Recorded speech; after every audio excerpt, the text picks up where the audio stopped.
What is up, Karma Nation? Welcome back. Week 3, the cash process. I'm your host, AC, with DFSKarma.com and also BetKarma.com. I got my co-captain, Ben Hostler. We'll talk everything week 2, what we did right, what we did wrong, and then we'll obviously get into the kind of like the game theory aspect, kind of the value plays that we'll look for, and then, of course, we'll all also touch on some leverage opportunities looking into week 3. If you can, real quick, we totally appreciate it. Give us a like, the thumbs up button below here. And also, if you can, make a comment on who your prediction is of your top ceiling output running back is in the comment section. We'll get to those later. You can see we have our projections portal up. We've been talking about this the last few weeks. This is a new premium product at DFSKarma.com. It's been free the last few years, but we kind of showcase in these videos since y'all are giving us the time of day and checking it out, and we'll kind of run through it as always. And as always, you can find the core plays, the premium cheat sheets. We got NBA around the corner, everything. The prop predictor literally just doesn't lose somehow at betkarma.com. I mean, it's actually incredible at this point that it's over a 68% hit rate. So go check out those options at betkarma.com. All right, Ben, let's talk about week 2. You and I both were at the Browns game. We didn't see each other. I actually bumped into Mr. Sam Sherman. He was in Cleveland for a wedding. The W, a really good win. You go to 2-0 this year. I chalked myself up to a tie. I actually bubbled a bunch of 50-50 higher dollar cash games, but I came short in some of the lower dollar ones. So it just goes to show you that the pay line can change throughout some of the dollar limits. I ultimately felt like I still made a good lineup this past week. I just didn't have Cooper Kupp. And I kind of knew within the first 30 minutes of the slate that I probably lost and needed some help with some of my tournament lineups. But you did not play Cooper Kupp, and you still had a really good week. Why don't you talk about that? Because your lineup was definitely a little bit more diverse than a lot of the lineups in cash games last week. Yeah, we had a good week. For those that tail my optimal core plays, you can find at dfskarma.com, but moved to 2-0, which is good. I don't even think I started 2-0 last season. I think last season I had a huge week 1 and then lost the next week. So 2-0. 3 is a streak, so we'll see. We'll see if we can win this week and see how far we can run this up. But yeah, I did not play Cooper Kupp. Kind of like you. I don't know. I mean, we kind of talked on this video last week, and I just knew all week what I was going to be doing. And when it got to Sunday, it was apparent to me the lineup I was playing was not going to be a typical cash game lineup. It was going to be lower owned because I was playing McCaffrey just no matter what, like I do every time he's on the slate. He was 5% owned. So just the fact of me playing that one expensive guy that was 5% owned, everything else in my lineup was just naturally a little bit lower owned. So I know a lot of people in Discord were asking if I was making any late swaps before the 4 o'clock games, but once McCaffrey scored and then Jamar Chase scored late in that game as well, I already knew, I don't even think I would have made swaps anyways because I had Zeke and Mike Williams and both were really low owned. So I think it would have worked out anyways. I'm extremely disappointed in you for not playing Mike Williams because we talked about him all week. You were messaging me, texting me on Saturday about how good of a play. No, dude, no one's going to play Mike Williams in cash. He's going to be low owned. He was, in fact, 6% owned. I cannot believe you didn't play him, man. Come on. I know I came off him, but full disclosure, I had a nice combo pivot. It was a more, I thought, chalky pivot with Keenan Allen and CeeDee Lamb. And I guess more people played Amari Cooper. That was kind of like the little pivot. I don't know. You're right, though. You deserve to rattle me on that because I was super aggressive talking about Mike Williams throughout their Discord channel. You can access that at dfskarma.com.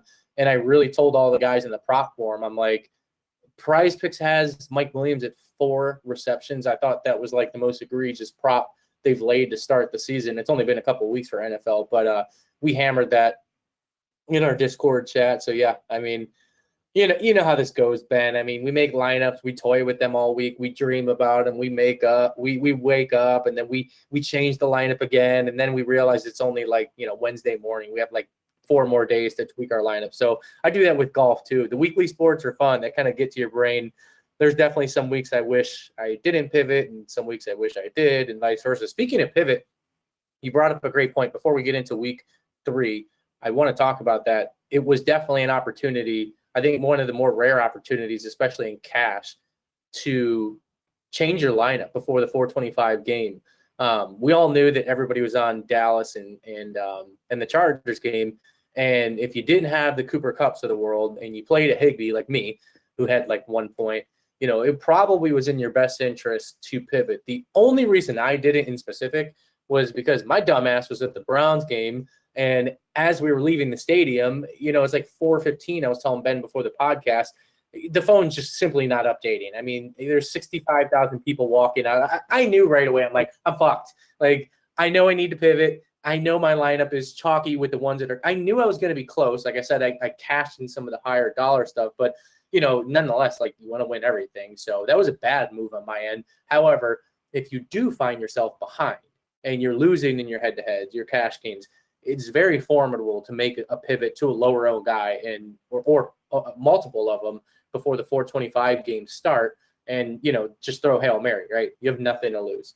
All right, Ben, let's get into it. Quarterback, we got the projections portal. Drum roll. It's free because you're looking at it, but you can access it. It updates with the ownership projections, which I think is one of the most valuable columns to sort by. So you see who's owned by what, especially with running backs and wide receivers. But let's talk quarterback. I think we are going to get to a point like on slates like this. It's like, yeah, Mahomes, Murray, Lamar. I mean, probably pick one, right? I mean, can you pay down? Is our boy Justin Fields, is he in play at 5K? I mean, I guess those are the decisions that you have this week, right? Yeah, so on last week's video, all I did was talk about Kyler Murray, about how he had the highest projection and the highest ceiling. He was the best play. He should be 10K.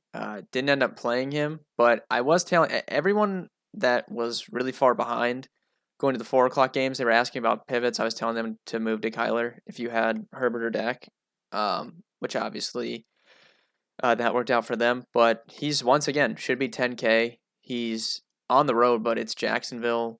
He's 8,300. I would play him in this matchup if he was 10K. So I'm just going to play him. I think he's going to be pretty chalky this week. Ownership generally doesn't get that crazy at quarterback, but I could see him hitting 30 to 40 on DraftKings. So I think he's the best play. I'm going to be playing him, not making the same mistake as last week.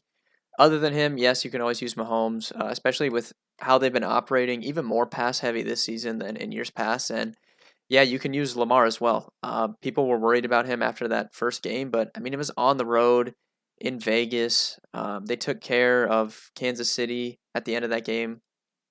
Obviously, he has that ceiling with his legs. Super good matchup against Detroit, who, I mean, underrated throwing spot for Lamar, right? I mean, they have nobody in the secondary. We were all over Rodgers last night for showdown, as was everybody, but they just don't have anyone in the secondary at the moment. So yeah, the top 3 are really good plays.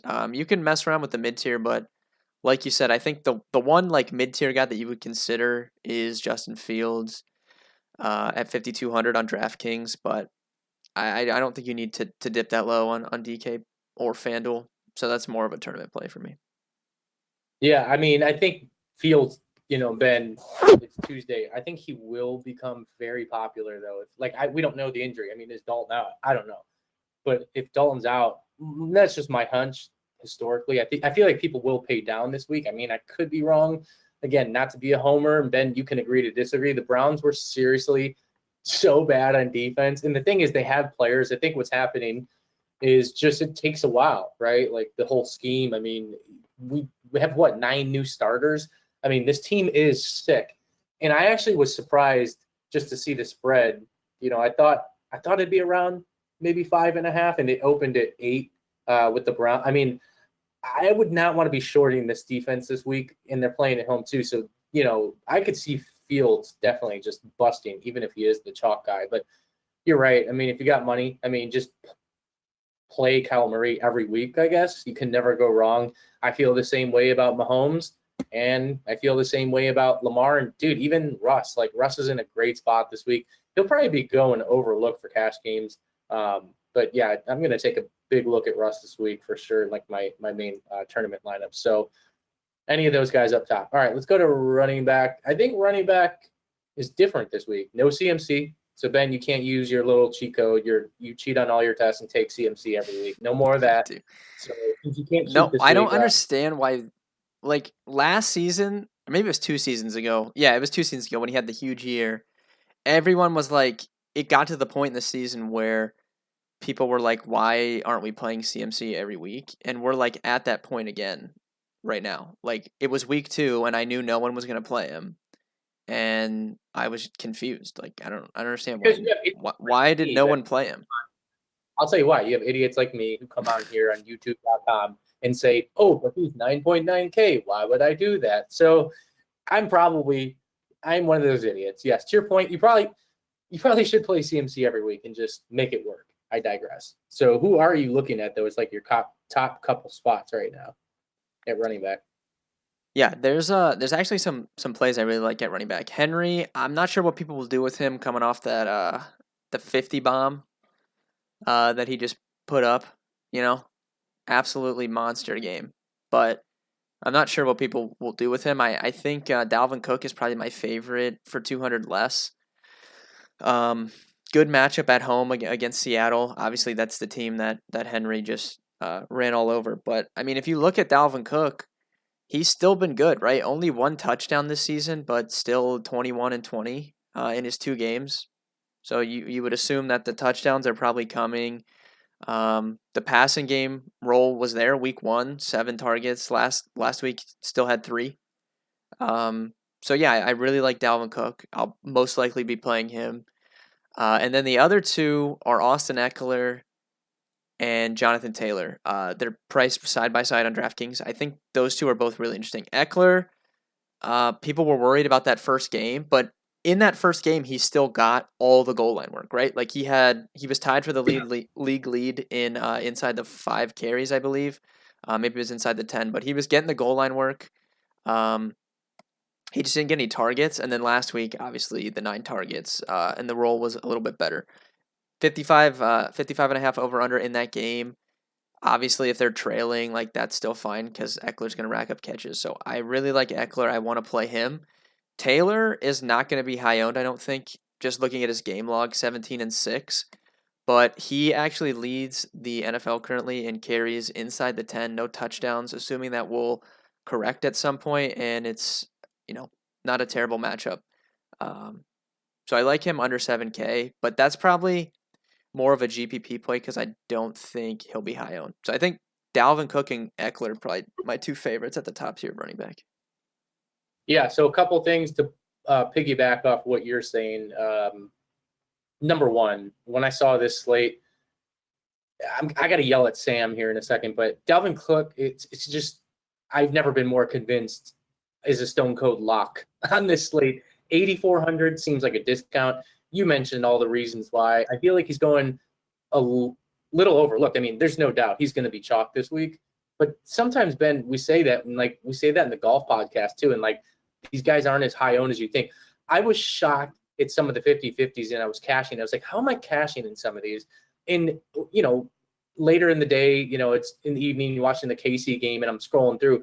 It is interesting, some of these lineups that some people put together for NFL. Like, there are some bad players in cash games. I mean, it's not like that in NBA and MLB. I feel like there still is dumb money out there, which is why we still do, this podcast is great. Like, a lot of people can make a lot of money playing cash games for NFL.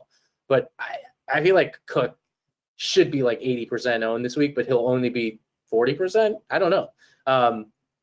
I really like your call. I don't want to say I'm in on Jonathan Taylor in cash games, but I actually wanted to address, I really, really, really like that call because I think that price point is pretty cheap when I saw that.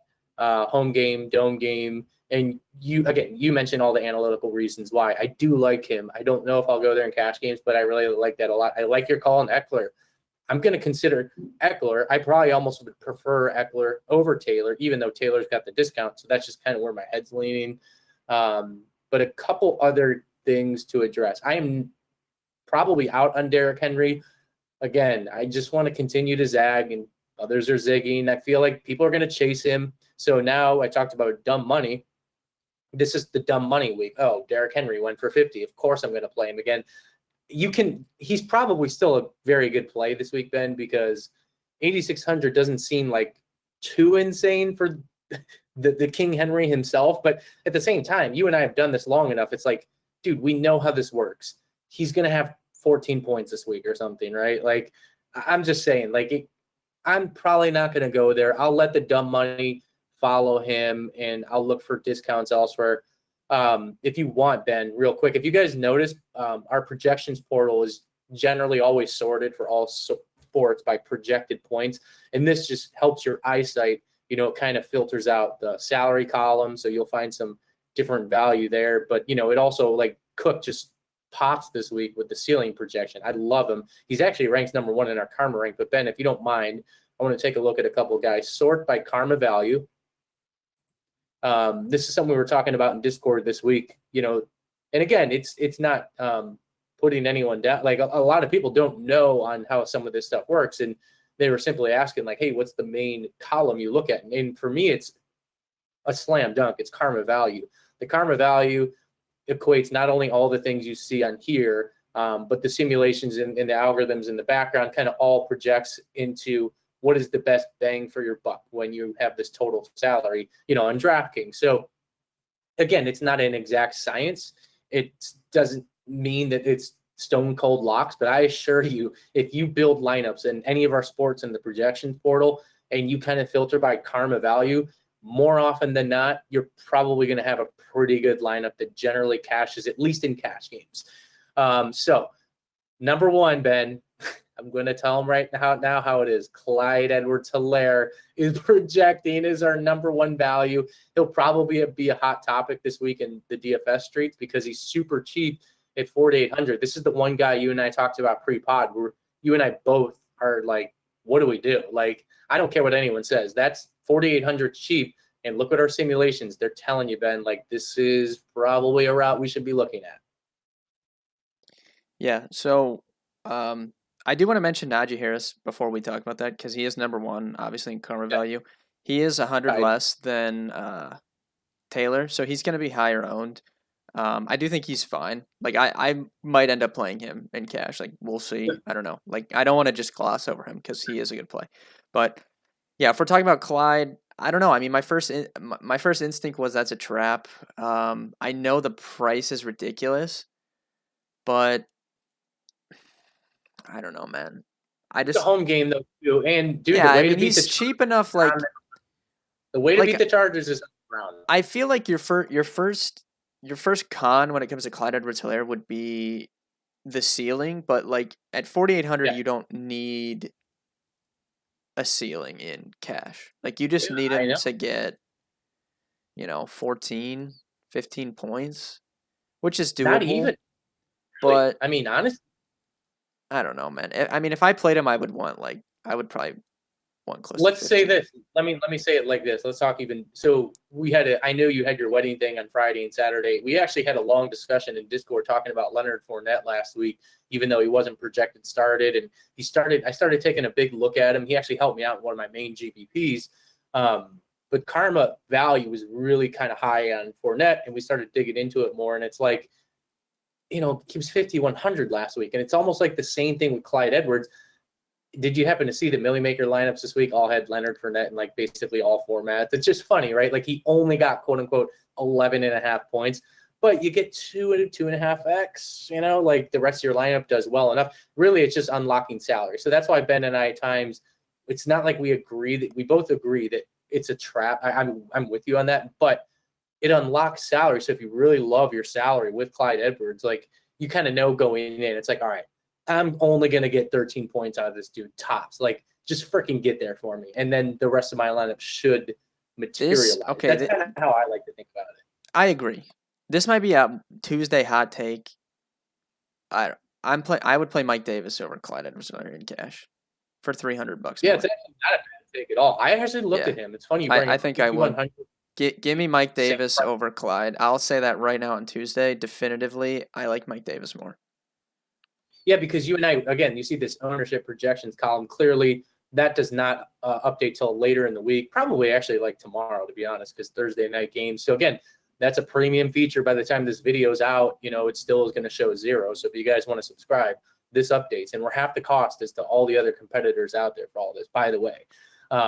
So that's a great point. Like if Clyde Edwards gets traction in the DFS streets and Mike Davis is kind of going over, look, like, dude, he's 300 more. I mean, they're averaging like the same attempts. Mike's getting way more targets.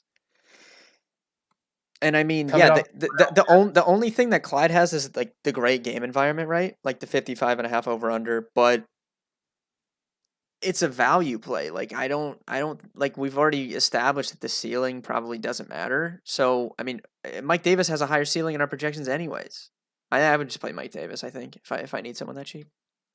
All right, a couple more I just want to address. I think people are going to play Saquon this week in cash.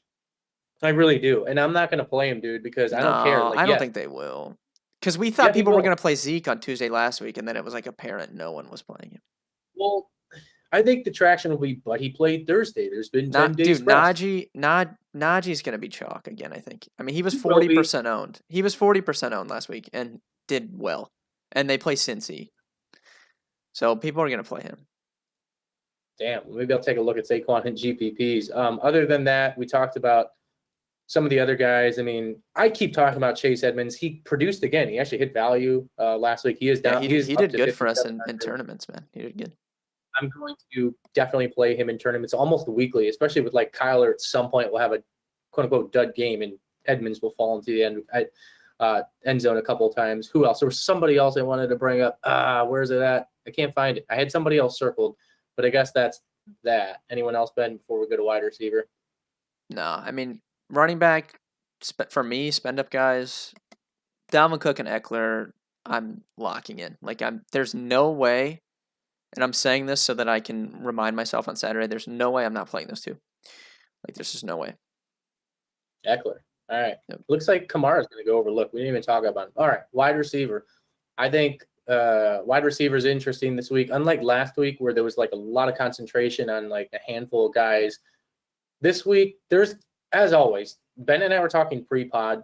I think this is going to be maybe a running discussion this year, especially if my dumbass actually makes the move and I play a wide receiver in flex. But 4, 5, 6 years ago, I think when none of us really truly knew the optimal builds, people were playing wide receiver more often than not in the flex position. I feel like nobody does it anymore because the book's out that, the right way is to get stuff 3 running backs in. I mean, I just don't know as much anymore, especially when there's a slates like last week. And it looks like again this week where you have like multiple games above 50, 55, 56 as Vegas totals. Again, that's free. This the trends tool, betkarma.com. That's free, guys. I feel like we can start dabbling and dipping our toes in playing a wide receiver in the flex spot. I don't know, Ben. What are your quick thoughts on that? It's not mandatory. It's kind of me just thinking about some game theory aspects. Yeah, I don't disagree. I play wide receiver and flex a lot in tournaments, so I just think with the nature of how the game is and it being higher scoring than it was 5 years ago, regardless, I think it's an option. But just especially, outside of the top running backs, even when we get these injuries, like it's so rare that there's like a cheap running back that's getting all the work these days, look at Baltimore, right? Like they lost 3 running backs and they just bring 3 more in and they just rotate them. So it's like, I don't know. I'm not opposed to the 4 wide receiver. And I actually think I did that a couple times last year anyways. All right, so you and I neither played Cooper Kupp last week. I mean, I don't care what anyone says. He's a good play this week. Yes, 6,800 price went up a little bit. People are going to play Cooper Kupp. Just, are you going to play him? Yes or no? Because I think it's a matter of you will win the slate if you probably fade him and just get lucky, and we'll get to the other Robert Woods and Higbee connection. No, I would play. I mean, I'm not faulting you. Just talk me off the. I'm like trying not to play him, and I know that I'm going to get burned the second week in a row by not playing Cooper Kupp. I would play Eckler and Najee Harris over him. That's good to know. Both. So I probably won't play him, but I guess we'll see. Let's talk about our lock. We have a lock on DraftKings wide receiver. I mean, I had a lock at running back. I have a lock. Just bring him up. Bring up the lock. Who is my lock? Oh, he's cheaper. We both have a wide receiver for the lock. You cannot not play him this week. We talked about it might not be who my lock is though. Like even though I brought it up. Let me give my lock, and then you can give yours. I know you're. That's fair. I don't see how you, Ben, don't make a cash lineup this week without 6,600 Keenan Allen. I just don't. I mean, I'm saying it's a lock. You're going to play him. I'm going to play him. I mean, come on, right? I mean, his price went down, what, $1,200, 13? Is it? I mean, I don't even know what his price was last week, but I think it went was down 400. He was 7K last week. Oh, he was 7K. Thought it was a little bit more than that. I just feel like Keenan Allen doesn't have he didn't even really have a dud game, but against the Chiefs, this game, quick pay, that's my lock of the week, and I'm sticking to it. And he might be highly owned, but I don't know. I mean, we'll see if I can fit him in. Like, because I 100% I'm playing Kyler, Dalvin, Eckler. That leaves me 4,300 per position. Like, obviously, you would be finding a cheap defense and a cheap tight end. So I'll have to see what I can do. But the reason I like Eckler more than him, I'm not saying that he's going to out-target him this specific game, but the possibility of him out-targeting Keenan Allen's there because he just did it last game. So I'm getting the targets with Eckler, and I get rush attempts and goal line carries. So I'm going to lean towards him.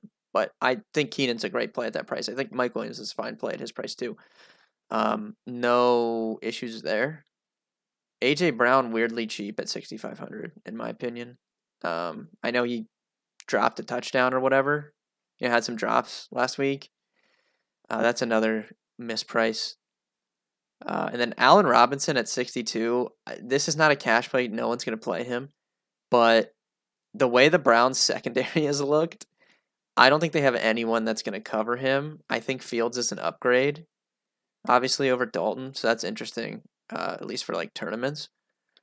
And then before I give my lock, I want to mention that we're watching the Deontay Johnson news. I think it's like 65. It's like he got hurt last game, of course, because he gets hurt. Like, I've never seen someone as good as him that consistently gets hurt. He's like the Anthony Davis of the NFL, like constantly getting hurt in games. But I think it's like maybe 70-30 he plays. So there's like a slight chance he doesn't. So that would definitely bump up Juju, Chase Claypool. Like, we'd have to see what was going on there. So just keep that in mind if you're watching this later in the week. Yeah, my lock's Marvin Jones, dude. 4,900 on DraftKings. Dude, this dude has scored in both games. Okay? I'm playing him with you. Yeah, 9 targets and 11. Laviska Shenault, who has 17 targets through 2 games, is like really banged up. He left last week's game with a shoulder injury. I think he's going to play, but he's banged up. Lawrence clearly likes Marvin Jones. This is an amazing matchup. I'm going to be playing Kyler, so it just makes sense to have Marvin Jones on the other side. I don't know why he's still 4,900. Like, just put him in. When I made the dummy line, I was just like, okay, DraftKings. I mean, he will be probably the highest owned player on the slate. Yeah, he'll be chalk, but just put him in. Like, just put him in the lineup. Ben, if you sort by karma value, I mean, clearly you can see what Ben's saying. I mean, Marvin Jones is like the 6th. I'm actually surprised he's not a little bit higher in our karma value, but the projections update throughout the week. There's freaking Cooper Kupp, 3rd highest value. God damn it. See, Robert Woods, though, I like him. I mean, I'll kind of take the lead on that. I told you pre-podcast, I'm traveling this week. I got a golf outing in North Carolina. I'm actually pumped for it, but I'll have very minimal time. And I already know it's going to adversely affect my freaking DFS NFL game. And I hope I don't get stuck in any situation where some news drops, and I just hope. But anyways, I love the idea of going Robert Woods in cash games, fading Cooper Kupp. We'll get to tight end and pairing Robert Woods with Tyler Higbee. And then I'm going to finish, Ben, with my true alien galaxy brain play of the slates. And I promise you, Ben, nobody's going to talk about him anywhere in any podcast, blah, blah, blah, for like a cash game play. He'll be 5% owned in cash games. I'm probably going to play Antonio Brown at 5,200. I mean, he had, 1 catch last week, 2 catches. He's going to be on nobody's radar for cash games tournament, whatever. I mean, people always play random guys in tournaments, but I want as much action in that game as possible. Kind of a similar trend to last week we talked about with the Cowboys Chargers. Doesn't always work out. But I really think Evans is going to be the guy that's going to be kind of locked down this week. I think Godwin clearly could get a little bit loose. Your boy Gronk, who just doesn't stop producing. But I People like AB flamed this me week. for Gronk, man. They were I know coming why. at me. I don't know. What does he do? Just scores touchdowns, man. I don't know. People hate touchdowns, I guess. I don't know. But I do think this is an AB week, just the way that the game will be schemed. And at the end of the day, it's a 56-point total. I feel like you can't lose. But the one thing that I can say for certain is I don't think this is a Mike Evans week. So by law of attrition, it's down to Chris Godwin and AB. I'll take the cheaper guy. I mean, you can see in the karma value, he's up there, right? I mean, he's up here in the top 10 to 12 guys. I just don't think he's going to be highly owned at all. And if I can get a combo of Antonio Brown, Robert Woods, Tyler Higbee, no Cooper Kupp, and the right ping ball action happens, I feel like I could be in takedown mode this week. But I said that last week too, and it didn't happen. Yeah, I mean, speaking of that, not that I'm going to do that in cash because I'm not going to do that in cash. But I'm 2-0, and I haven't had like a big week, right? Like I'm 2-0, but like I haven't had a smash week. So I actually think I'm due for like a huge week. So I'm hoping that's this week. It will come. We know this. We know it'll come. Just got to ride it out. So what else are you looking at? I mean, are you taking it? Are you going to the freaking Mr. 3900 from Detroit? I can't even say his name. He looked pretty good last night. I don't know if you were watching the game. Oh, Cephas? Yeah. Not against Baltimore. I'll pass. I don't even think he's like. I don't know. He just looked good with the naked eye. I know what you mean. He probably isn't a good play, but I was watching the game. I was like, damn, I've never really watched him before. He kind of looked like he was making some plays. Who else, man? Anyone else we're looking at? Like, I feel like you could play. You've actually probably seen him. He played it for Wisconsin. So I don't know if you remember, like the Big Ten title game, like 2 or 3 years ago, Ohio State, Wisconsin. Ohio State could not cover him. He had a huge game. Ohio State can't. I know Ohio State. We're not talking about that. I don't get me on that subject. I don't see anyone I feel like we've had really good cheap receivers. Yeah. Like the last couple weeks, I'm not seeing anyone that like really sticks out. People might go back to the Manny Sanders thing. I just don't love it. I think like Mecole Hardman is someone that you could talk me into for 3,900. Just getting some pieces to that game, especially if I don't have any Chiefs in cash, because I don't think I'm not gonna have Tyreek. Most likely, I'm not gonna have Kelsey, and I'm playing Kyler. So maybe get Mecole for like just a little bit of Chiefs exposure for really cheap. I don't hate that. He's probably my favorite cheap guy to be honest. You could talk me into like KJ Hamler. Just because I think he has a ceiling at 3,600, but I actually think Hardman's a really good play at that price. I didn't see him all the way down there. I thought he was mid-fours, but 3,900, I actually like Hardman a good bit. You know, the number one, before we go to tight ends, the number one projected karma value, and it's like, wait a second, like, why are we not even talking about him?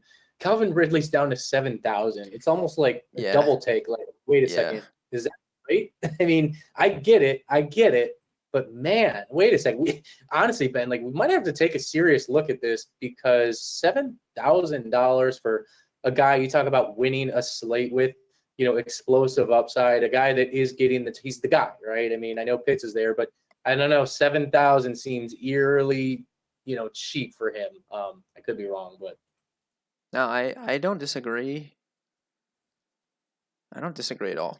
A lot of guys at that like 7K range that are going to be played. Cooper Kupp, all those other guys, Keenan. So I would play Ridley over Cooper Kupp. I think I don't know if that's a hot take, but I think I would. And you got the Minnesota and the freaking Seattle. Yeah, game. that Minnesota Seattle game is great for tournaments. 100% agree there.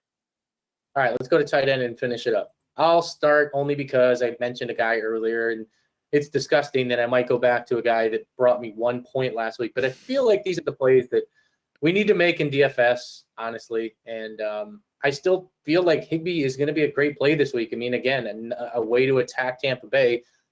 First off, there's going to be a ton of points there. So, sometimes you can just dumb things down that way. But, attacking them in the middle of the field, I like Higbee's price, 4,000, man. I might go right back to it. Oh, my God. I did not check this. I swear, Ben, until we got live on the podcast. he projects by far our number one value. It's like God is talking to me. I got to play Tyler Higbee this week. Yeah, I think those three guys in the 4K tier are probably the best cash plays, and that would be Kyle Pitts, Noah Fant, and Tyler Higbee. Like all three of those guys, again, that's pretty much the guys we were talking about last week. I do think they're probably the best plays once again. I think maybe like someone like Jack Doyle is interesting at 3,400. I don't know. There's no real glaring values here to me. I know a lot of people like Troutman last week. He put up a donut, so that's funny. Glad I didn't play him. That would have been tilting. I would have been losing my mind, dude. I did play him in a GPP, and he got me 0 points. So I would have been losing my mind. Maybe for tournaments, I know Ebron's still there, but I think Pat Fryermuth, the breakout game is coming. So he jumped from 1 target to 4 last game. Cincy is a team that we like to attack the middle of the field. We like to attack with tight ends. So I think he's interesting at 3K, maybe like the top GPP punt, and then maybe like Deontay gets rolled out and it becomes like a little bit even more interesting. But just bring it up for reference there. Yeah. So anything else, Ben? I feel like we covered a lot. Defense, you want to finish with a D? Yeah, we'll finish up defense. Titans at home, maybe. Their defense is terrible, but Carson Wentz might miss, so that could be interesting. Because he is looking pretty questionable. That's about. I don't see like. I do want to mention that the defense I mentioned on this video last week was the Bears, and they had a pick 6. So I just want to I'm gonna keep track of that. Freaking played them too. Yeah, I had them on a couple tournament teams. I hate how defenses do affect cash games because they really do. I almost played the Panther. They do. Last second, they I make pivoted out of defenses that actually scored points, and I decided to play a defense that got me like 1 point. But anyways, good luck this week, guys. We're already on to week 3, making moves. We got a lot of weeks ahead of us. Like we started the podcast, seriously, thank you. If you can help us get the like buttons moving and shaking, drop a comment. Check out the new website. Seriously, betkarma.com, dfskarma.com. We got so much going on. A lot of free stuff, a lot of premium stuff. We'll talk next week. Let's get after it. See you.